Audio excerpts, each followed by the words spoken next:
చేయుటకు అశక్తులమైతే పరమేశ్వరిని ఈ విధముగానైనా స్మరించవచ్చని తెలియచేసి దివ్య స్తోత్రరాజమైన శ్రీ లలితా త్రిశతి నామార్థములు 31వ భాగము. హ్రీం విభూషణ.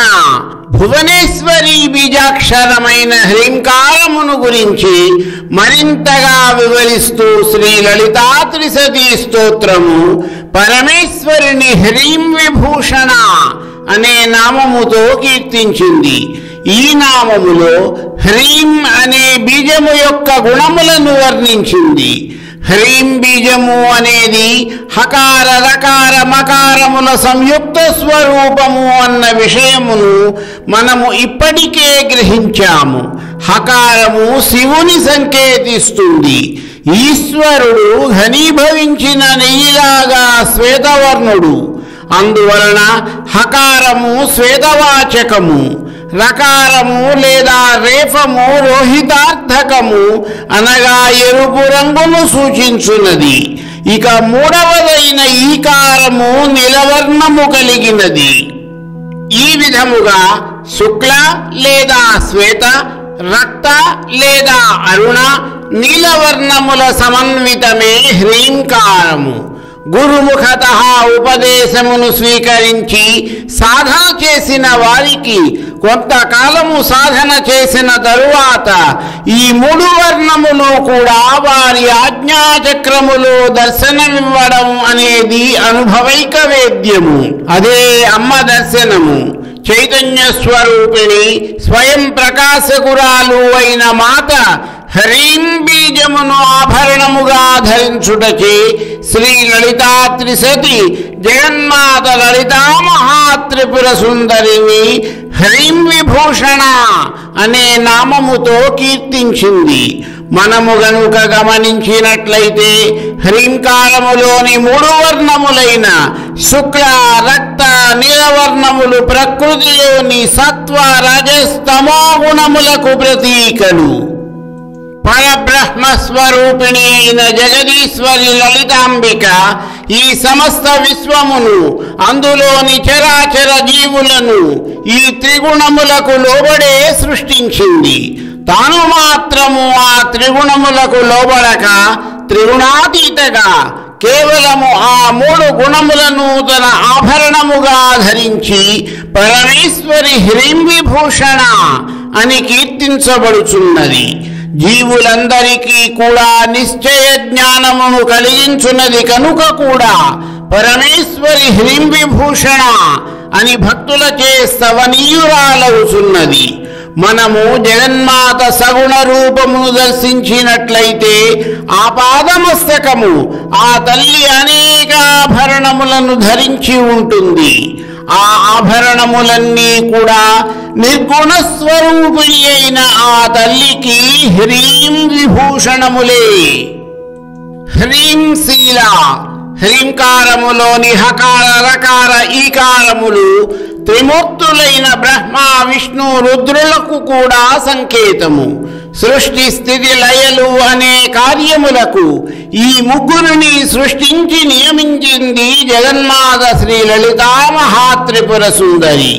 బ్రహ్మ, విష్ణు, రుద్రులు సత్వ, రజస్తమో గుణ స్వరూపులు. శీలం స్వభావే ధర్మే చ అన్న వాక్యమును అనుసరించి ఈ మూర్తిత్రయము యొక్క శీలము, స్వభావము, ధర్మము సచ్చిదానంద రూపమైన పారమార్థిక రూపము. శీల శబ్దము స్వభావమును, ధర్మమును వివరిస్తుంది కాబట్టి జగన్మాత లలితాంబికను హ్రీం శీల అన్న నామముతో కీర్తించింది శ్రీ లలితా త్రిశతి. హ్రీం పదారాధ్య. హ్రీం అను బీజాక్షరము హ, ర, ఈం అను 3 అక్షరముల సమన్వితము. ఈ 3 అక్షరములు కలిసిన ఏకాక్షర మహామంత్రము హ్రీంకారము. అటువంటి ఏకాక్షర మహామంత్రముతో భక్తులచే ఆరాధించబడు పరమేశ్వరి లలితాంబికను శ్రీ లలితా త్రిశతి స్తోత్రము హ్రీంపదారాధ్య అనగా హ్రీం అను పదముచే ఆరాధించదగినది అని కీర్తించింది. భువనేశ్వరీ కల్పవచనము హ్రీంకారేణైవ సంసిద్ధో భుక్తిం ముక్తిం చ విందతి అనగా హ్రీంకారమును జపించి సిద్ధిని పొందిన సాధకుడు ఇహ సంబంధమైన ప్రాపంచిక సుఖములను మోక్షమును పొందగలడు అని వివరించింది. జగద్గురువులు ఆదిశంకరుడు తాను రచించిన శ్రీ మంత్రమాతృకా పుష్పమాలాస్తవములో పరమేశ్వరుని ముందుగా ఈ విధముగా స్తుతించారు. హ్రీంకారత్రయ సంపుటేన మనునోపాస్యే త్రయీ మౌళిభిర్వాక్ష్యైర్లక్ష్యతనో తవ స్తుతి విధౌ కుర్వాక్షమేదాంబికే